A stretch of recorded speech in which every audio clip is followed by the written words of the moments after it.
Yeah. This is the second lecture of the Divine Principle. It is chapter 1 in the book,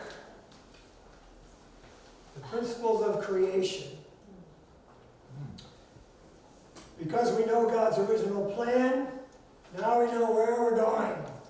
We know our destination, where God wants us to go, and therefore where we will end up. The Divine Principle is a Bible-based teaching of Reverend Sun Myung Moon, and it unlocks the secrets of the Bible. It was received from years of studying Scripture, prayer, fasting, incredible suffering, and also his spiritual senses were open so that he could meet people in the spiritual world, all the historical figures of the Bible, and so forth. It is a systematic theology, explanation of the purpose of life, the origin of evil, the cause of suffering, and the process for returning to our original purpose. So that is what the whole book is about, with all different aspects, explaining Christian theology, the Bible, and many other truths that people have been searching for throughout history. Excuse me. As a reminder, Jesus said that more truth will come. He did. We don't have it all. And somebody who says they do is mistaken. Okay. Principle of creation. The principle of creation starts out by talking about the nature of God. How can we know what God is like? And the way we can know, the examples or the explanation of how we understand God is by studying the world around us. Because a creator, like a painter, conceives of the idea in his mind and then makes the painting, but it all came from him, and it's a reflection of something inside the painter. Same thing. The creation is a reflection of God. So we understand, we look at the creation and we see things, we can know this came from God, therefore God is like that or has that content. So there are two sets of primary dual characteristics. The first one is mind and body. So that everything in the universe has a physical form that's visible and an invisible form. Even at the lowest levels of particles and atoms, there's the energy, but there are laws and principles that guide all of those particles. Energy is organized. It is not typically random. All of the things of creation are organized. Molecules, plants have an invisible nature. My wonderful wife is an incredible gardener, and every day she's telling me more about the invisible nature of plants. These plants like water, these plants don't like water. These plants need sunlight, these plants don't need sunlight.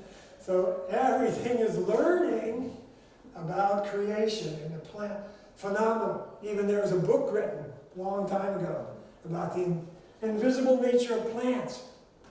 They found that plants are responsive to human beings. I don't know if you heard this story.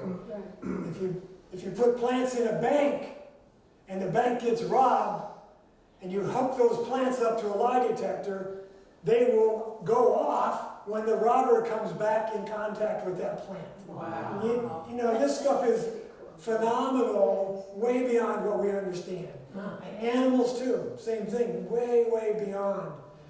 They've taken baby rabbits in a submarine, miles off of shore, and they killed them. Excuse me. And the mother on shore went crazy. They're now talking about quantum physics, where particles in one place in the universe are somehow connected to particles in another place in the universe. What you do to one occurs on the other one too. phenomenal stuff is happening. Human beings, we'll just have no idea what human beings really are, mind and body. The second set of dual characteristics is male and female, only two genders. What? That's it forever. That's the way God made it. It's so narrow-minded. The whole universe, male, female. No.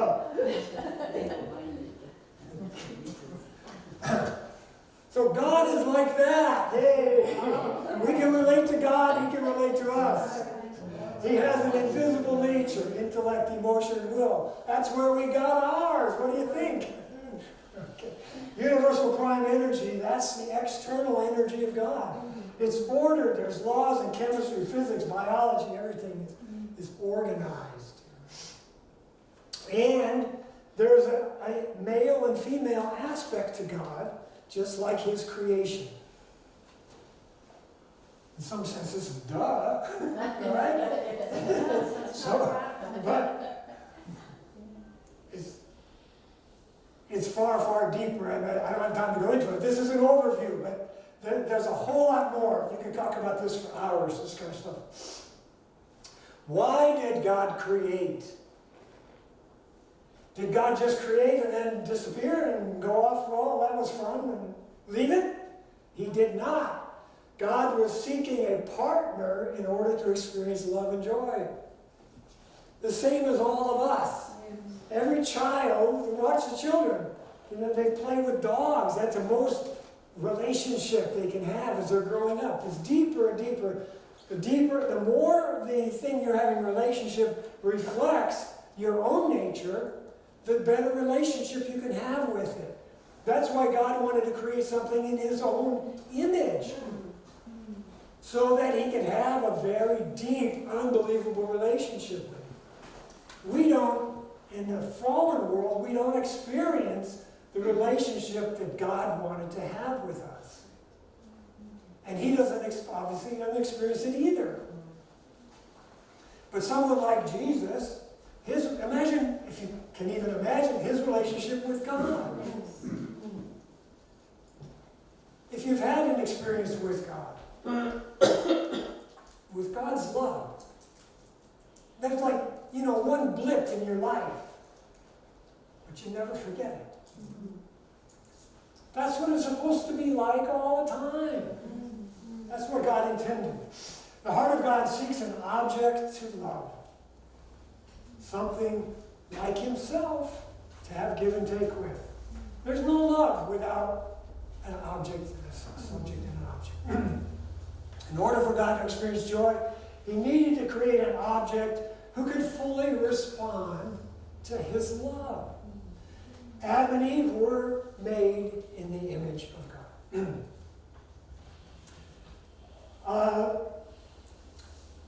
Give and take action.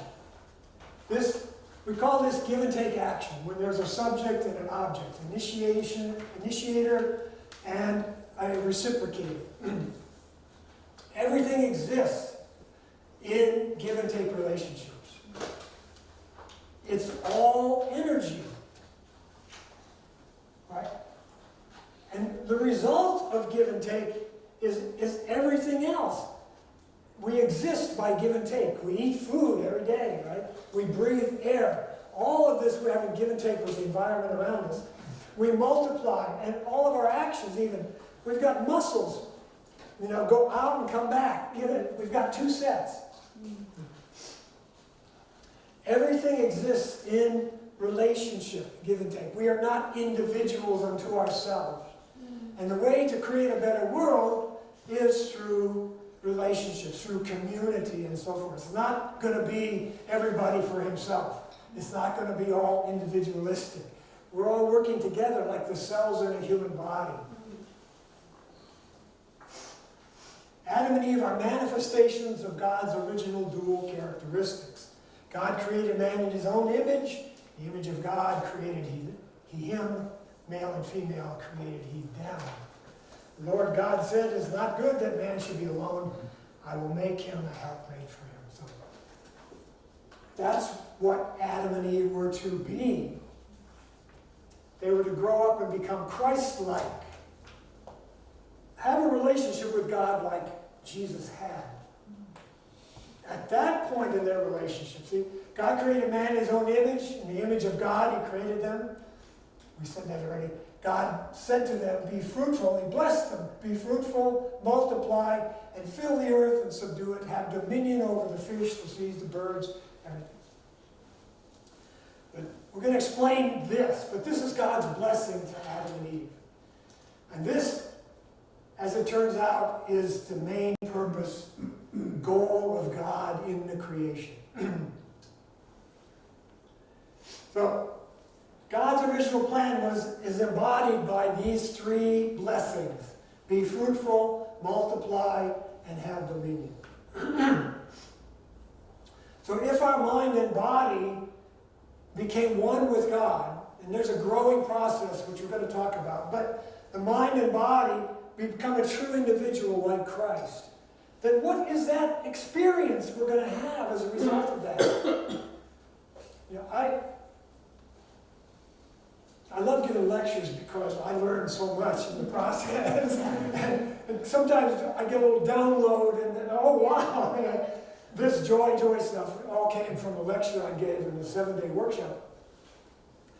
Because I didn't really understand this well enough, and I would turn my back. I had a chalkboard at that time. I turned my back and I said, God help. And he gave me this understanding that this, as a true individual, our life would be unbelievably joyful. For those of you, if you've had an experience with God, it's phenomenal. It's unbelievable. It's like you just want to shrivel up and go away. Don't love me that much. It is so joyful what that is. Alone, that's just the beginning, though. That's what Jesus attained, and that's what he wanted for all of us. But he never got to the second level, and it's way, way, way better. If you have a wonderful relationship with your spouse, you know it's way better than being alone. But it goes beyond that. I mean, the relationship between a spouse, husband and wife, is so joyful. What would it have been like if it was Jesus and a woman like himself, that level of relationship with God? What would that be like? Right? Incredible joy. And then the children born into that family, what would they be like? What kind of love would they get? Those children. That's what God wanted for all of us. A relationship with our parents that are like God. So the love of God, the love of parents for every child would be so manifest in the world. So much joy. Children, grandchildren. I'm sorry. I'm stressing my voice. Calm down. Grandchildren. All right, if you have grandchildren, you know. There's a special love that comes from grandchildren. You imagined it, but you didn't know what it was really going to feel like. And then it gets you. That child is the most special creation ever in the universe. That's what I have. That's the experience I have. So, grandchildren, wow, what a world they would live in. Right? And then it goes on and on and on and on and on. The whole world is filled with people like God. Imitate with God. And then what, most of us grow up, well, I don't know what I want to do with my life. I don't know what kind of job I want to have. I don't have, any real clear picture of a mission in life. That wouldn't be a problem in the kingdom of heaven. We would know what we're supposed to do. We would fit in with God's plan it wouldn't be a self-centered life. You would be contributing to the benefit of everyone else.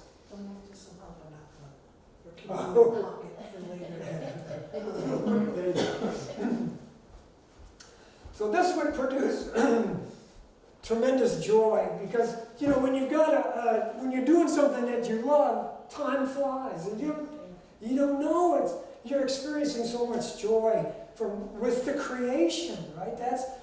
But it's not just the animals and the vegetables. It's creating buildings, it's creating beauty, it's creating art, it's creating music. All of that was intended to create happiness for all mankind. And this was another inspiration I had. Here's what your mama always says to you. Would you grow up and get married and get a good job, right? That's God's heart. He's a parent. God wants us, his blessing, first blessing, grow up and reach the fulfillment of your nature. Get married and get a good job. Here's a true individual, Jesus Christ. I mentioned him already. You must be perfect as your Father in heaven is perfect. This is what he told us. We should be perfect. So he intended with all his heart to be able to give that to all of us. Do you not know that you are the temple of God and that the Spirit of God dwells in you? We are supposed to embody God's heart. All of our actions, all the things we do are supposed to be the hands and feet of God. Every day, everybody we meet is giving us God and working with God. It's an incredible dynamic of give and take. There's no falsehood, there's no temptations to do evil. Who would want to do evil in that kind of world? Who would choose to go to destruction? Nobody. It would be clear. Check the time here. As the Creator, God is the owner and king of the universe. Adam and Eve, as God's children, were given the blessing to have dominion over all creation, which includes both the spiritual and physical realms. As the ruler of creation, Adam was meant to become the first king of the kingdom of heaven on earth. Eve was to have been the first queen. The lineage of Adam and Eve was meant to have been the lineage of God's royal family. All right, so that's established. Right? Now, let's talk a little bit about the process. How does God create us in his image so that we know how to love, but we have free will? There has to be free will. You can't love without free will. A robot, as much as you might create a robot that says it loves you and looks beautiful, is not real love. I mean, you don't want to marry your computer. So I've heard that's happening, but you don't want a blow-up doll here. This is not love. It's not. That's fake. That's so fake. So in order for God to be able to create his own image, they have to do something. They have to become they have to choose to be responsible.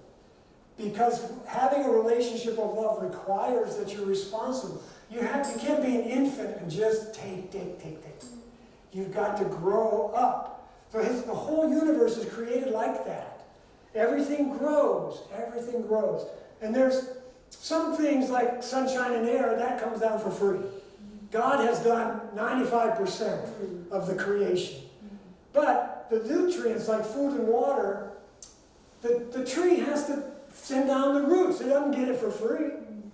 All of that is in growing. So the whole universe, we look at everything and there's a process of growing to maturity, a growing process.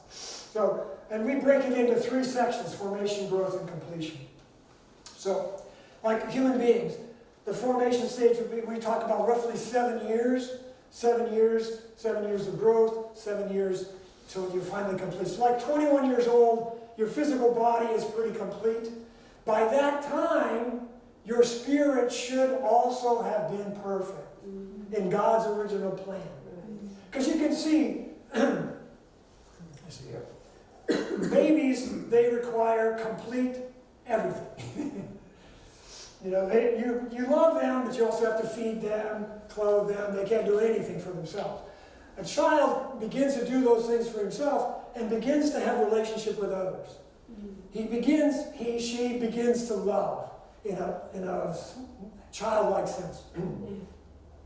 Have give and take. Still receiving a lot of love from parents as they grow. But in this process, they're learning. If they got brothers and sisters, they're interacting.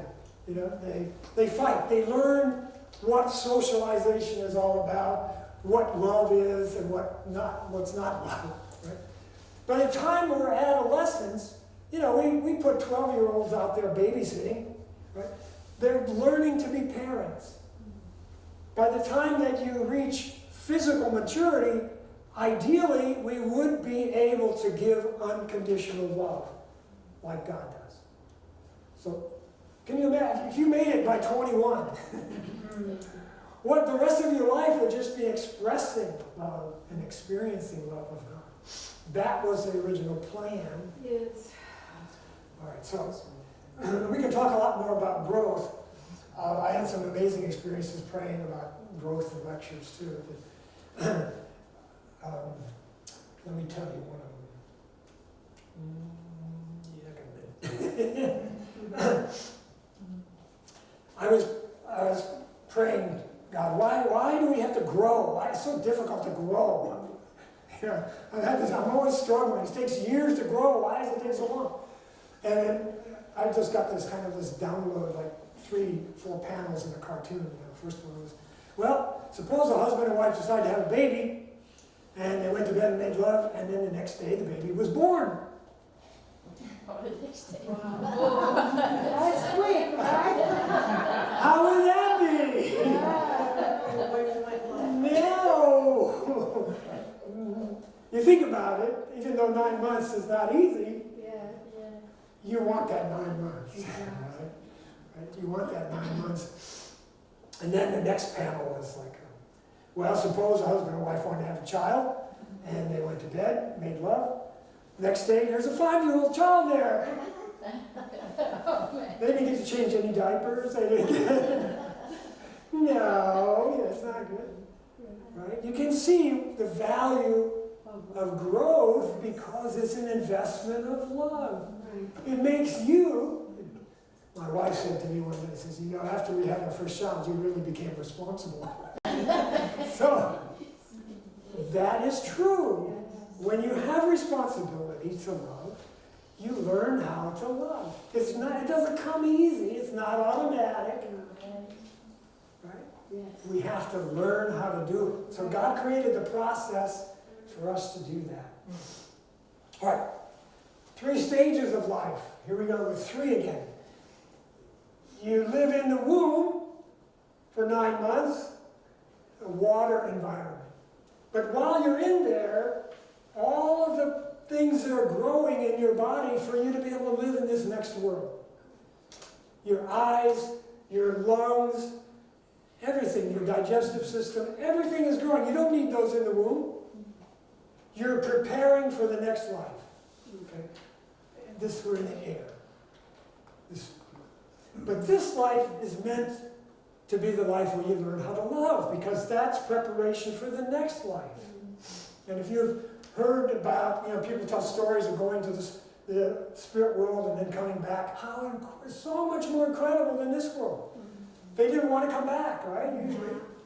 So it is incredible, but it's a world of love. So what God had planned for us, we haven't seen it. We can't even imagine it. How great it is in this world, right? But if this is 1,000 times greater, what's that? God, what did God make for us? How much does He love us? We can't understand it. Because of the fall. We're separated from God's love and God's truth. All right. How do we grow spiritually? So as we're growing physically, we also should be growing spiritually. And this is what we call it. We put some names on this. God's love and truth is the life elements that come down. Unfortunately, we're not experiencing that, really. We've got the Bible, but that's not direct, that's not a direct relationship of talking to God. In God's love and truth, we're not really experiencing that very much. But that was in the ideal, that would have been available all your life. And then that's the vitality elements. These are the elements that grow your spirit. This is your character growth. As you give love, you get energy that grows your spirit. When you're loving another person and you're experiencing that, you feel energy. your spirit is growing. You're developing your character through these vitality elements. It's all energy. Our physical bodies, they get air and sunlight. Sorry, the air and sunlight's being polluted, unfortunately. Food and water's being polluted too. Right? They're trying to kill us. Anyway, polluted energies lead to destructive results. We all know that. You're not supposed to eat junk food. Wow. You know that. But that's going to harm your physical body. But why would you want to do evil? Why would you want to do selfish things? That's going to hurt your spirit. Then when you're gone, you're going to suffer in hell. Come on. Don't do that. So, the positive elements come from God, the man's force. The negative elements, that's up to us. We got to do that. So, and I want to share with you one thing. It's my book I wrote, you guys, and this was an experience with God day after day. It was amazing. But here's something I wanted to share with you about energy. This is a chapter called Empty Space. How much space is there? The current estimate is that the atom is 99.9999999% empty space. There's 13 decimals after the 9, after the point, decimal point. So, if you put all the matter from all the human beings on Earth, and you take the empty space out, you could put it in a sugar cube.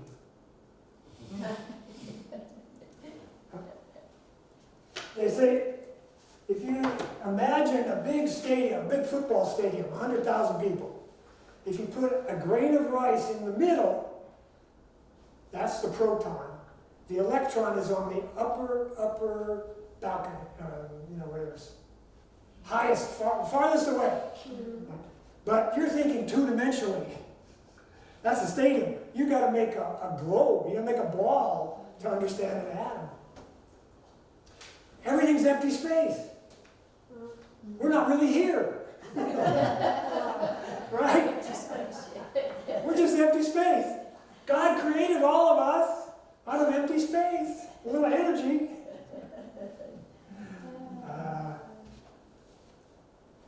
God's fun. Okay. But we as human beings, we live in this world and we live also in this invisible spiritual world. It's a higher realm. We can't see it. Some people can. Most of us cannot see the spiritual world, but it is a substantial world. We will experience similar feelings.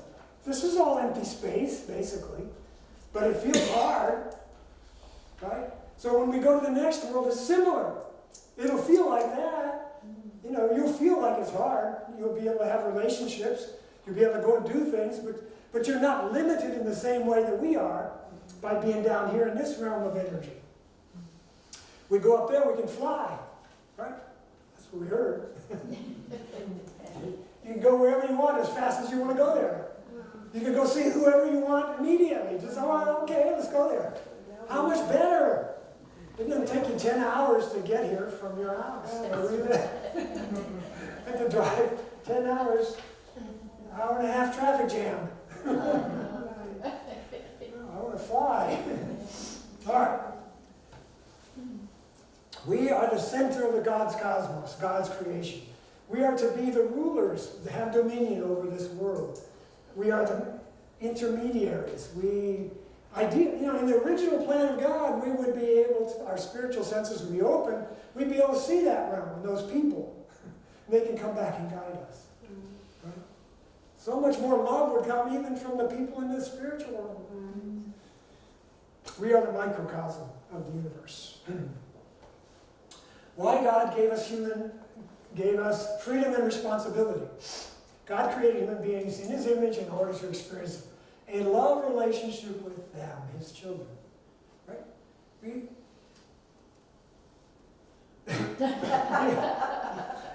Yeah, they're making really lifelike ones nowadays. They can fool you almost, right? But You don't want that. Love cannot exist without freedom of choice.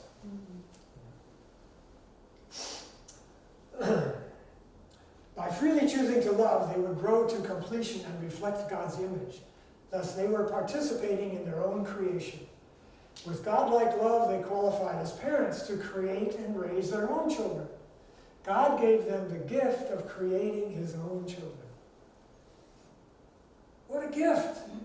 I mean, God made us, but we get to make children too. Wow.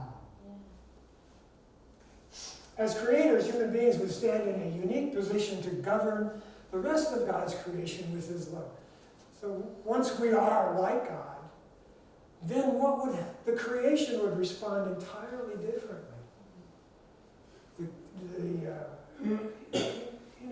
It's called a green thumb. That's just a taste of what the creation would do. We're not going to have any poverty. We're not going to have any people going hungry. That's crazy. By fulfilling their portion of responsibility, human beings are meant to inherit the creative nature of God and participate in his great work of creation. We are co-creators. We have creativity. What a gift. What a gift. God will not interfere, though, in our free will, because that would destroy his gift of creatorship. He cannot. He chose, I mean, he could, but that's not his perfect plan. We have to have, in order for us to be able to have true love relationships, we've got to have free will. That's God's perfect plan. If we mess it up, it's a big problem. But until we fulfill God's original plan, we can't really fulfill the purpose of God's creation. So we got to help God. By fulfilling our portion of responsibility, human beings can grow to maturity of love and perfect our relationship with God. And as I mentioned, if humans fail their responsibility, the kingdom on earth is delayed until we can succeed. Thank you very much. That was the principle of creation. Thank you. Overview.